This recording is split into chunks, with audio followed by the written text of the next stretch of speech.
Earth's few great physical features, and we have broken it.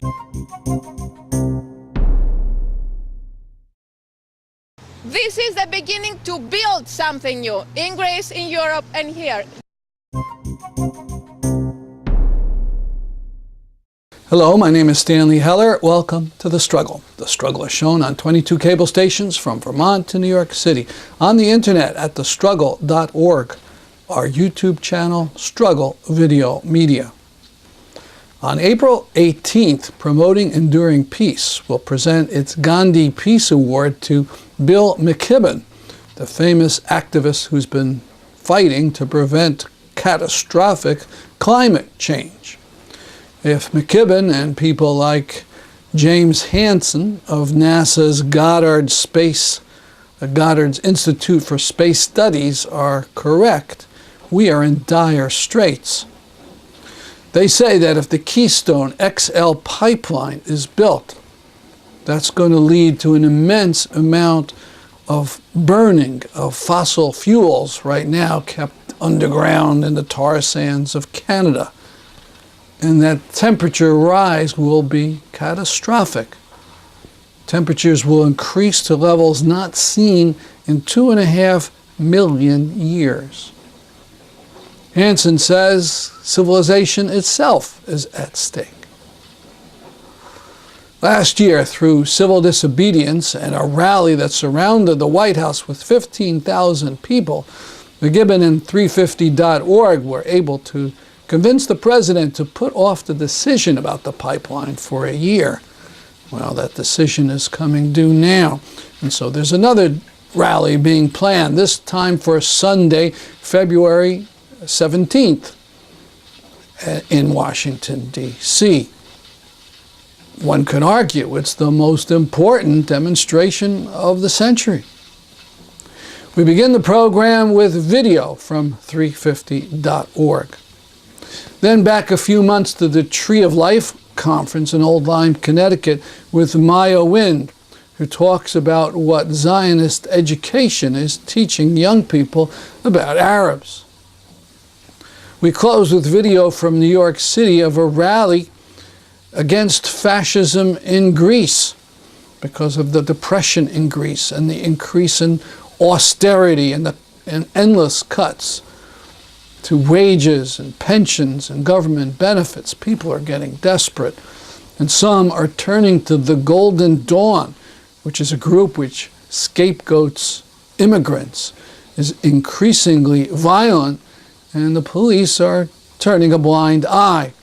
On January 19th, there was an International Day of demonstrations against fascism, and we covered the rally in New York City in front of the Greek consulate.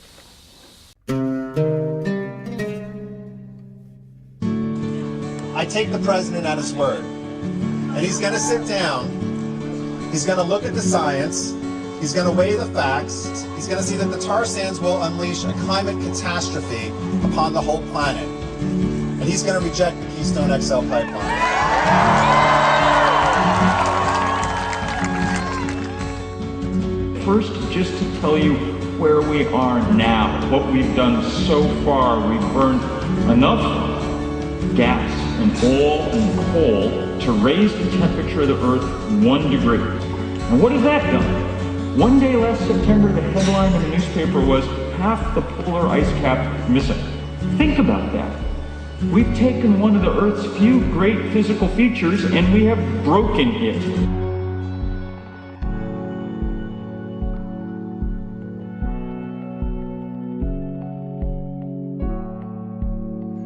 We are here because we don't want to live this way, careening from disaster to disaster. We know that there are energy sources based on renewing and amplifying life, not sucking it dry.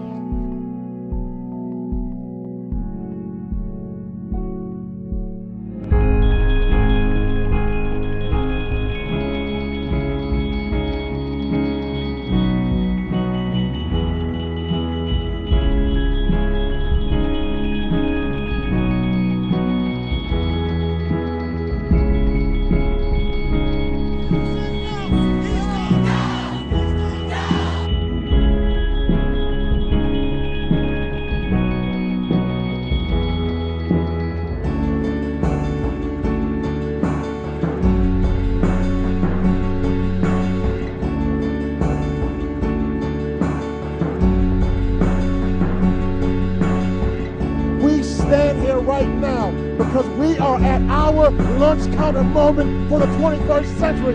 President Obama, do the right thing. Do not allow this whitewash.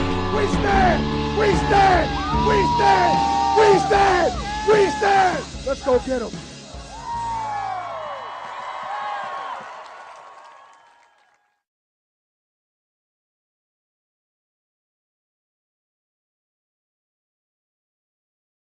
Some time ago, we featured a talk by an ex-Israeli soldier who's now in Breaking the Silence.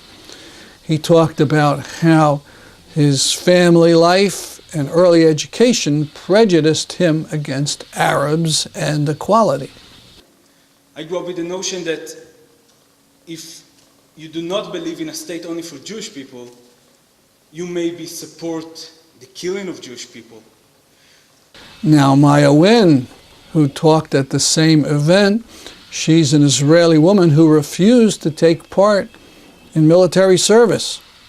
Here she talks about early education and what it teaches about Arabs. Kind of touching on the points that Eran raised about the types of mainstream Jewish Zionist education that we are both victims of, essentially, growing up in Israel. I want to show one slide that I think is in a very succinct way, exemplifies the process that Eran was describing before. Get closer, even closer, yes. So this is a picture of a mainstream Israeli kindergarten taken last year. And I'm just going to translate it really briefly for you. So, I have a clicker thing. So on the top it says, who wants to kill us? That is the question. And then you have a whole a list of different people who want to kill us, meaning the Jews. So it starts with Pharaoh on the right-hand side, goes to the Greeks, Haman, from the book of Esther, Nazis, and last but not least, Arabs. It's a kind of large category of Arabs. And then you have the arrows very clearly leading to the following question, which is, what do we need? And the big blue letters there say, we need a country. And this is this is a wall from an Israeli kindergarten, and this is the kind of messages that we are receiving. I think this kind of explains very well the very clear logical trajectory in the mainstream Zionist narrative that many of us subscribe to.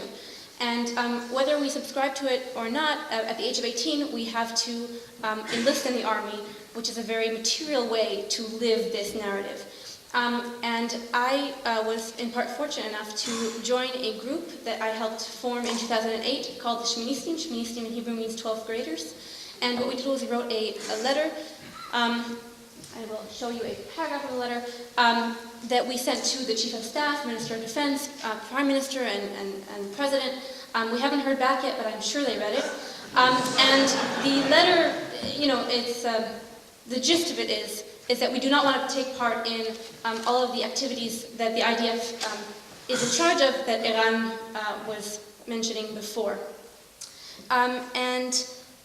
We were trying effectively to reach out to our fellow Jewish Israelis and talk to them as young Israelis who are expected to join the military and say we absolutely oppose the Israeli policies. Oh, weird echo. And we refuse to take part in this occupation and to trample on Palestinian human rights. Many of us, so the short story of it is that each of us in turn, the day of our draft, we were sentenced to military prison. I myself spent about 4 months in total between detention centers and military prison, and was finally released on mental health grounds, which I've come to terms with, so I hope that you can as well. Most of us were supported by and later joined a movement in Israel called New Profile, which is a feminist movement for the demilitarization of Israel. And I myself was co-led the Jerusalem chapter of this feminist movement. And one of our objectives was, as women, as a majority of women, to reach out and to educate our Jewish Israeli society and to foster critical thinking, and especially around issues of security, militarism, war, capitalism, gender, and others among Israeli teenagers. And that's kind of what we did. We have chapters throughout the country. that we are trying to promote this kind of alternative to the mainstream education that we received in schools that Eran and I were talking about before. This is very difficult to do in a country where militarism and military ideology has permeated almost every aspect of Israeli civil life. I can give just a few. Oh, sorry, this is, by the way, this is a protest of ours outside the military prison that we had, each of us, when we went to jail, we had kind of solidarity protests outside so we wouldn't feel quite alone. This is just one, speaking of beer, not Thai beer, which I actually really like, but a less good beer, but it's a beer, an Israeli brand. And this is an advertisement for this beer, and it says, to be a bit of this and a bit of that, to be Israeli. And I think this, and you see on the right-hand side, is a soldier supposedly in a combat situation, on the left-hand side, traveling the world with his girlfriend looking trippy. And so I think this really speaks to the deep-rooted militarism in Israeli society that has permeated every aspect of our being, and it has become a sort of quintessential experience of Israeliness. Right? To be Israeli is, in fact, to be also a soldier. And so as women, it's very difficult for us to counter that narrative, especially as the military institution privileges combat soldiers, which are inherently men, and therefore women are not allowed so much in Israel to speak about security issues, politics, because we're not taken quite as seriously as former combat soldiers would. So, for example, this is how women are allowed to speak about war in Israel. This is an advertisement for a drug.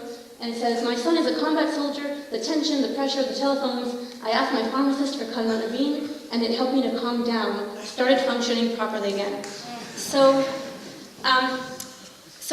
this, I really, again, speaks to the place that we have in Israel.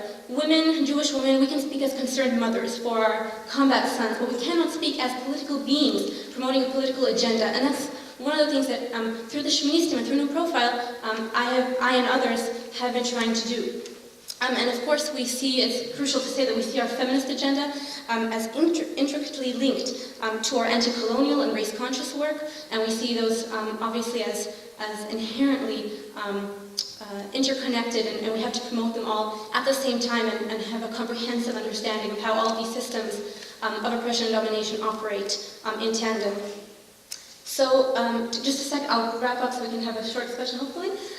So just a second, Eran's point, having tried to work with Israeli youth, addressing Israeli society through the media, we give many interviews as we were refusing our service to Israeli media. I second Eran's call to respect the Palestinian civil society call for the boycott, and I can give you the website of BDS movement is there, and I'm sure David and others can point you to it as well. Because the Israeli narrative that Eran and I have spoken about today is we are all in Israel so deeply, deeply emotionally invested in it, and it is very difficult to undo that kind of narrative. And the Palestinians and us as well, we don't have that much time. We want things to move, we want them to move sooner rather than later. And for the sake of Israelis, women and men, Palestinians, women and men, we really hope that you can join us, those voices of us who are trying to promote something different to make a better future for us all. Thank you.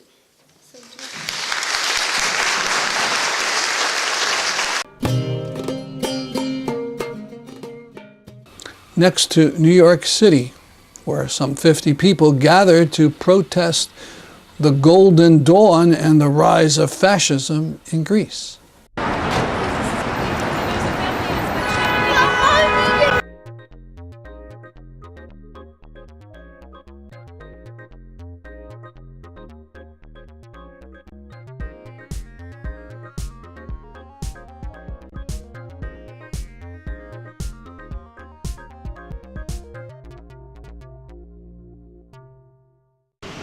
He was killed because with his bicycle blocked the way of two young Greek individuals who later on found out they were members of the Golden Dawn, or at least in the possession of one of them, 50 posters, 50 flyers of Golden Dawn were found in his place. So this was a racially motivated crime. Let me point out that in Greece right now, I think we are the only state that does not have a law punishing race crimes. This is the beginning to build something new in Greece, in Europe, and here. This is not just an occasion for us to stop the possible acts of Golden Dawn here in New York.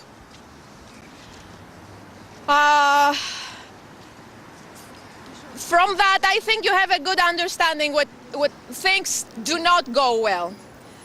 Along with Golden Dawn, we have the Greek police, which on every single occasion that there was a protest against them, either by the anti-fascists on the streets of Athens, late in the evening always, because this is the time that they go out, the assault squads of Golden Dawn. And this is the time that often anti-fascists also protest on the street of Athens. In every single occasion, the police protect the Golden Dawn. We protest that. We protest the Greek government's direct collaboration with them. After all, they are in the parliament. We'll make sure that next elections, they will not be. It is very clear from what I just said that we cannot expect anything from the Greek government or anything from the Greek police. Following the example of many, many communities in Greece that took direct action, and as a result, offices were not opened in many cities of Athens, following their examples, we should keep mobilizing here. We started early in the fall, organized the meeting, was very well attended, more than 200 people. The media here took notice of that. As a result of that, we don't have an office of Golden Dawn here. But we cannot stop paying attention, because this is not just a Greek phenomenon. We see similar things happening also in Italy, in Spain. They organize and they sort of feel a vacuum left there as a direct result of the economic crisis. People feel desperate. They feel desperate, and in their desperation, they turn to those that they feel that they're responsible for that. The immigrants. They look different, they speak different. Until now, the narrative was that they take our jobs. There are no jobs to be taken. The immigrants have no jobs. The Greeks don't have jobs. The Europeans don't have jobs. We're all into that together. My name is Kostas Panagiotakis. I teach sociology at the City University of New York. It's great to see all of you here today. It's great to stand here in solidarity with our brothers and sisters around the world who are standing up against fascism. Greece is at the forefront of a very brutal experiment right now. It's the most extreme example of trying to resolve the present crisis on the backs of the people least responsible for the crisis, ordinary workers, ordinary citizens. Their basic living conditions are being brutally assaulted. I just came back from Greece a few days ago, and the degree of poverty and misery that I saw, even at the very center of Athens, is more than I've seen before. So this is the context in which you have this rise of fascism. And you know, there is a lot of discussion in Greece about the similarities and differences between Greece today and the Weimar Republic, before the rise of Hitler. And of course, you cannot sort of establish any direct parallels. There are always important differences. But one of the similarities, of course, is the kind of brutal economic policies that were followed in the 1920s, where policies that did the exact opposite from what should have been done, that deepened the crisis, deepened people's hunger, desperation, and so on. And it is in this context that actually the government, the Greek government, instead of trying to diffuse the rise of xenophobic and racist feelings, they're actually doing their best to actually fund these fillings. So you have ministers who have said that the immigrant problem is more serious than the economic crisis in Greece. It's an economic crisis that is unprecedented. We're talking about the economy shrinking by 20% in the matter of a few years, unemployment that is close to 30%, young people unemployment is around 60%, and of course, and it's not an accident that Golden Dawn is especially strong among young people. So this is a very sort of toxic situation in Greece, and it's in the same way that that Greece is at the forefront of a sort of very vicious experiment. It's also a warning about what happens when there is a crisis, and this kind of crisis is resolved on the backs of people less responsible for it. So it's very important that people in Greece and around the world, we speak up against fascism, and we speak also against the kind of social and economic forces that have created a phenomenon like that in Greece. I mean, the fact that neo-Nazis would be so strong in Greece is insane. Greece suffered terribly during World War II under the Nazis. So it sort of shows you the dangers. The Germans. We keep saying Nazis. Well, the Nazis not an ethnicity. They were the Germans. Well, it was Nazi Germany. It was a Nazi regime that basically led to great suffering, so that there will be Greeks who actually present themselves as being, you know, patriots and nationalists and all that, who would actually support neo-Nazis. It sort of tells you about the kind of degree of insanity, dangerous insanity that occurs in times of deep economic social crisis, especially when these crises are addressed in the kind of counterproductive and dangerous way that they're being addressed in Greece and around Europe. Thank you.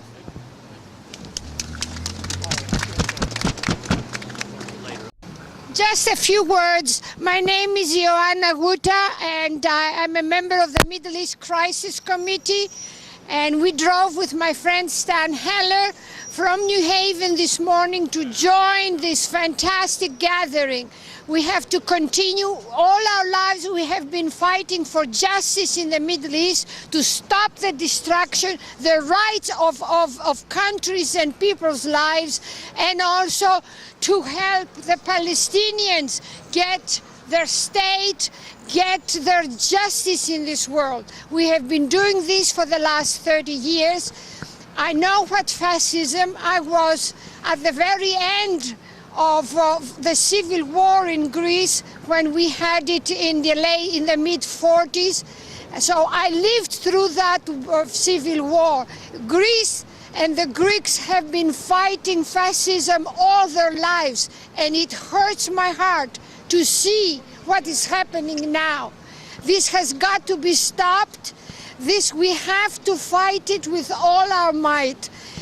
I'll be there on the barricades anytime you call for the fight. Thank you very much for taking the initiative to do this. Thank you. I don't have any kind of speech prepared, okay? I just want to say I don't want to see any kind of organizing in support of fascism, you know, from here going towards Greece naively, like happened with Golden Dawn. And I don't want to see public opinion here be thinking that what's happening in Greece somehow explains itself just through the lazy Greeks. So I hope you're all working against that. Right now in Greece, they've got this austerity that is killing people. People are losing their jobs, lower salaries, pensions being cut, benefits being cut. And supposedly all this is to help Greece pay off the debts. Well, guess what happens? Austerity shrinks the economy, and Greece has less money this year for the debts than last year. So what is going on? Why the austerity if it doesn't actually do anything to pay the debt? Because they want to break the people. That is what this is about. And it's not just in Greece, you know it. You know it's coming here, you know it's happening here. It's starting right now with all this fiscal cliff and debt ceiling talk, this is the beginning. They're going to say debt is the only thing that matters. You know, debt is very important.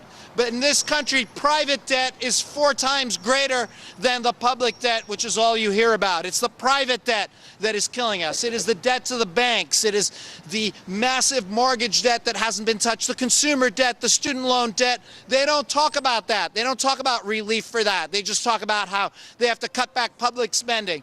Well, the same thing in Greece as in here. It's about breaking the people. It's about cutting the wages. It's about finding profit margin wherever it might be found. So don't believe the hype and tell everyone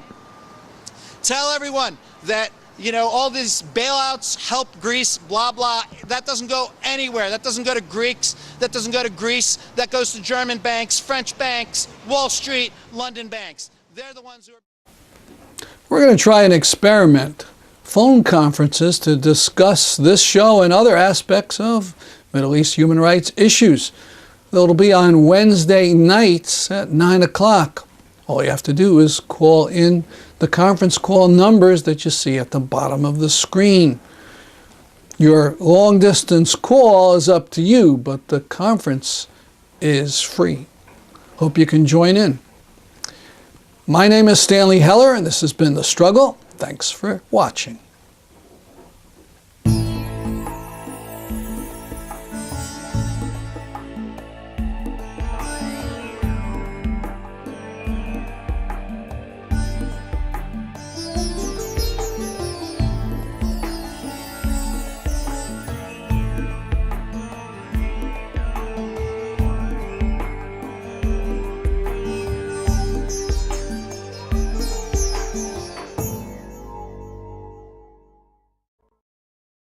When the world has gone crazy and it's all becoming clear, when they're gunning down our comrades and it seems the end is near, as they're loading up the launchers for the tear gas grenades, we can take off our bandanas and kiss behind the barricades.